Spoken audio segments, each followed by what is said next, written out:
Olá, o meu nome é Pamela Xavier Mendoza e o meu trabalho é sobre a termodinâmica da borracha. A borracha é um material que tem propriedades muito úteis e que a gente está acostumado a ver e a usar no dia a dia em alguns objetos corriqueiros, como pneus, borrachas escolares, elásticos, entre outras coisas.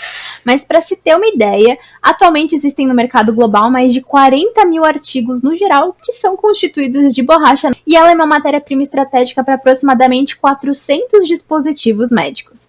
Mas do que ela é feita, que material que ela é, como ela surgiu e, mais importante, como que ela se relaciona com a termodinâmica. Bom, vamos responder essas perguntas uma de cada vez. Primeiramente, a borracha pertence a uma classe de materiais chamadas de elastômeros, que são materiais poliméricos reticuláveis, ou seja, que permitem a formação de ligações cruzadas e que podem ser tanto amorfos ou podem ter baixa cristalinidade e que dispõem de algumas propriedades, como a apresentação de um comportamento elástico, mantendo uma boa resistência mecânica e o módulo de elasticidade quando é aplicada alguma deformação. Isso significa que se for feito um esforço de compressão ou de tração em algum objeto de borracha que deforme ele em mais de 2 vezes o seu comprimento original, assim que eu remover esse esforço, ele deve voltar à sua forma e comprimentos iniciais imediatamente. Isso quando ele está acima da sua temperatura de transição vítrea e em algumas certas condições ideais. Mas para se ter uma ideia, um elástico comum ele pode ser esticado 15 vezes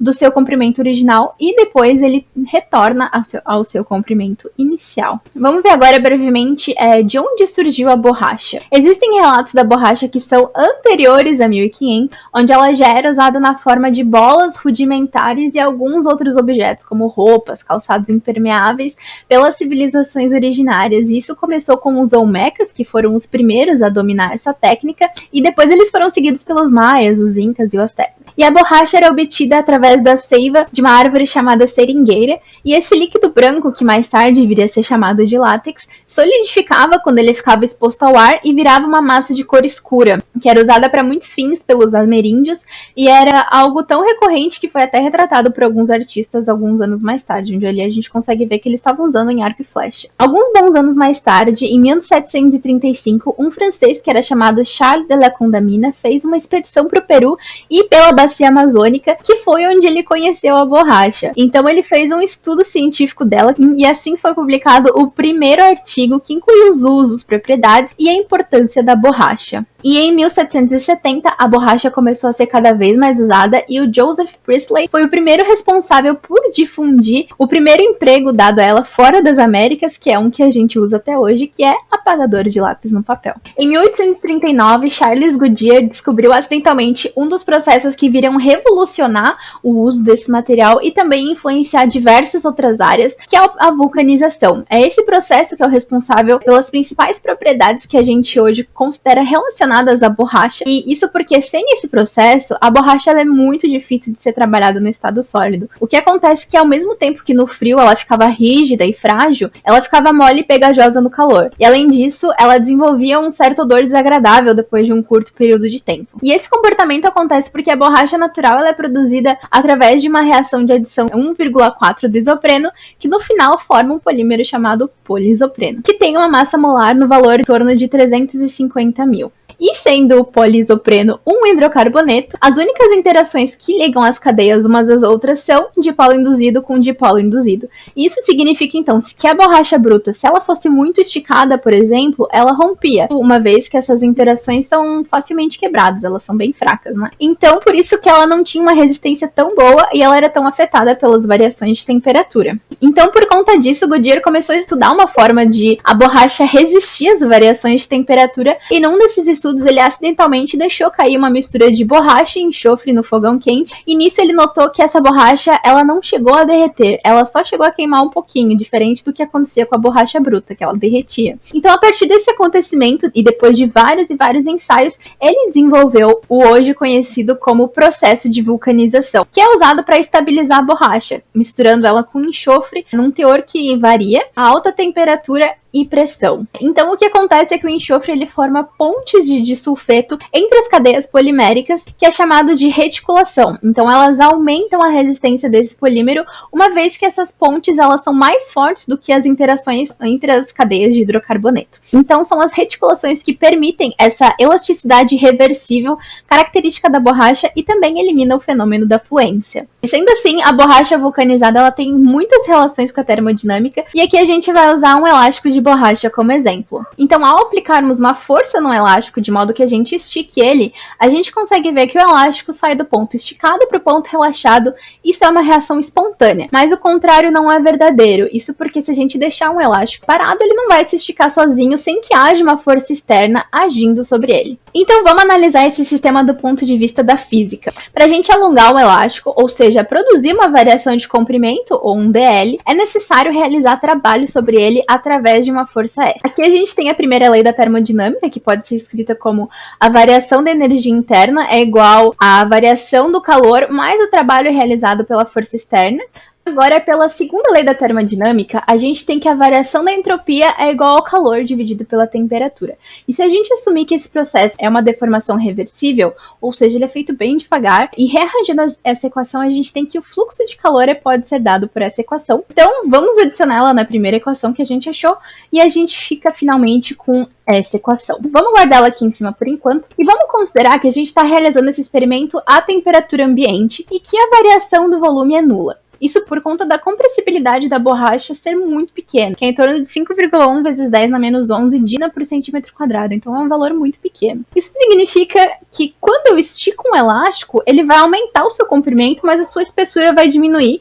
E sendo assim, o volume total fica praticamente o mesmo. Então, levando tudo isso em conta, a gente pode considerar que a gente vai ter uma deformação reversível. Sendo assim, a gente tem condições de temperatura e volume constante. E isso sugere que a função de estado mais indicada para se usar é a energia livre de Helmholtz, que ela é dada pela energia interna menos a temperatura vezes a entropia. Então, transformando essa equação em uma mudança de variação infinitesimal já ali a temperatura constante, a gente tem que dA é igual a du menos T vezes ds. Agora, comparando com aquela equação que a gente guardou ali em cima, nesse caso, dA vai ser igual a dW. Ou seja, o trabalho realizado sobre o elástico pela força externa nesse processo isotérmico irreversível é simplesmente igual à variação da energia livre de Helmholtz. Bom, vamos guardar essas equações para mais tarde. Agora a gente tem que considerar o tipo de trabalho que é feito nesse elástico. Essa força externa que a gente está aplicando sobre o elástico para alongar ele gera um trabalho. E a gente sabe que trabalho é igual a força vezes o deslocamento. E se o elástico estiver sendo esticado,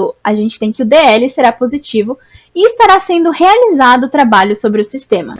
Mas a gente também tem que lembrar que existe o trabalho associado à expansão do sistema contra a atmosfera. Nesse caso, é menos P vezes dV, onde P é a pressão externa e dV é a variação do volume que acompanha o alongamento. Porém, como a gente falou anteriormente, quando a gente estica o elástico, ele aumenta o comprimento, mas diminui a espessura, então a gente pode considerar o dV como sendo nulo e, consequentemente, essa última parte da equação também é anulada e a gente volta com a equação inicial.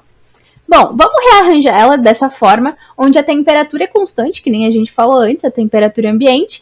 E agora vamos buscar essa equação dali de cima que a gente guardou e adicioná-la aqui. Daí a gente fica com essa equação. Essa equação significa que a força de tração que a gente vai fazer para esticar esse elástico é igual à mudança isotérmica na energia de Helmholtz em relação à mudança infinitesimal no comprimento do elástico. Agora a gente vai pegar essa equação dali de cima que a gente guardou e fazer a derivada parcial dela em relação a L, a temperatura constante, e a gente fica com essa equação aqui. Substituindo F nela, a gente obtém uma das equações centrais da termoelasticidade. Ela está nos dizendo que a força ela é composta por dois componentes, um devido à variação da energia interna do elastômero, como resultado do alongamento ou da compressão, e o outro devido à variação da entropia que acompanha essa deformação. Então, para um elastômero perfeito, e a gente consegue fazer essa aproximação para um elástico comum, a gente tem que a energia interna depende somente da temperatura e não do comprimento L. E isso a gente consegue até fazer uma analogia com os gases ideais, porque no caso deles a energia interna também depende somente da temperatura e não do volume deles. Então, levando tudo isso em conta e lembrando que a gente está fazendo esse experimento a temperatura ambiente, a gente tem que a temperatura é constante, consequentemente a variação da energia interna será zero e essa parcela também será nula. Então a gente fica com essa relação que também nos sugere duas coisas. A primeira é que com o aumento da temperatura, a força vai diminuir se a entropia aumentar com o alongamento. E o inverso disso também é verdadeiro. E a segunda descoberta foi feita em 1935 por Mayer e Ferri, que é, se a gente quiser deixar esse comprimento dl constante, ou seja, a gente pode substituir essa parte ds sobre dl por uma constante qualquer, que a gente vai chamar aqui de alfa, a gente consegue ver que a força necessária para isso é diretamente proporcional à temperatura. Nós podemos comprovar isso de outro jeito também. Aqui na figura a gente tem uma ilustração das contribuições dos dois termos dessa equação. Bom, a gente vê que a contribuição da energia interna ela é bem pequena e quase constante, e isso indica que o trabalho que foi realizado quando a gente estira a borracha surge principalmente pela liberação de energia para o ambiente como uma forma de contrabalancear, compensar, né, essa queda gerada na entropia da borracha. Isso porque, como a gente acabou de ver, para um elastômero ideal, a deformação ocorre sem a variação da energia interna, uma vez que essas interações entre os meros, eles não são afetados com a deformação. E até para obter medidas mais exatas, um cientista chamado Flory fez em 1916 alguns experimentos que mostraram que a contribuição da energia interna para a elasticidade da borracha é em torno de 11 a 18%, que é um valor praticamente irrisório. Vamos então voltar com essa equação, levando em conta que du é igual a zero, e ela nos mostra que para um elástico com a energia interna e temperatura constantes, se a gente souber como que a entropia varia com o comprimento, a gente pode prever a tensão em um elástico em vários comprimentos a uma determinada temperatura. Mas o único problema é que a gente não tem nenhum equipamento que meça a entropia. Então a gente pode continuar os cálculos e fazer o uso dessa relação de Maxwell para a força de retração e entropia. Essa relação ela é muito importante e ela mostra pra gente que uma entropia negativa ela pode ser medida por uma variação de tensão com uma respectiva variação da temperatura com o comprimento constante. Então, substituindo ela na nossa equação, a gente fica com essa equação. A equação nos permite obter esses valores de du sobre dl de um gráfico de F vezes T, como esse aqui, por exemplo. Então, como a força e a temperatura são variáveis experimentais, que a gente pode medir facilmente, a gente consegue obter esse valor de uma forma mais simples. Então, até agora a gente viu o exemplo de uma borracha que está sendo esticada de forma lenta, mas então o que acontece se a gente esticar ela de forma rápida, fazer um estiramento súbito? Então, de forma empírica, se a gente fizer isso com um elástico, esticar ele, por exemplo, encostar ele contra o lábio, que o lábio é um ótimo sensor de temperatura, a gente vai sentir que esse elástico se torna mais quente. Então, esse estiramento gera o chamado aquecimento adiabático. Isso porque esse movimento muito rápido, ele não permite que ocorram trocas térmicas entre o elástico e o ambiente, e então a temperatura da borracha, ela aumenta. E esse comportamento é reversível no sentido de que quando a gente remove essa tensão de forma súbita também, o oposto também ocorre. Ou seja, quando a gente relaxa a borracha adiabaticamente, ela se resfria. E o processo também é análogo à expansão adiabática de um gás. Então, vamos ver como é que isso se explica matematicamente. Aqui a gente tem de novo a primeira lei da termodinâmica, porém, se não ocorrem trocas térmicas, a gente tem que o dq vai ser igual a zero e a gente fica com essa equação. Vamos guardar ela aqui em cima por enquanto. Como a gente viu agora há pouco, para um elastômero perfeito, a gente tem que a energia interna, ela depende somente da temperatura. Então, sendo assim, a gente consegue definir que uma capacidade térmica para um comprimento constante é igual à variação da energia interna por uma variação da temperatura para um comprimento específico. Então, rearranjando essa equação, a gente fica com isso aqui. Mas a gente acabou de ver que du é igual a F dl. Então, adicionando ela aqui, a gente fica com essa equação e mudando esses termos em D para delta, para que ela não seja uma variação infinitesimal e sim uma variação de intervalo, a gente fica com essa equação aqui. Vamos dar uma olhada nela.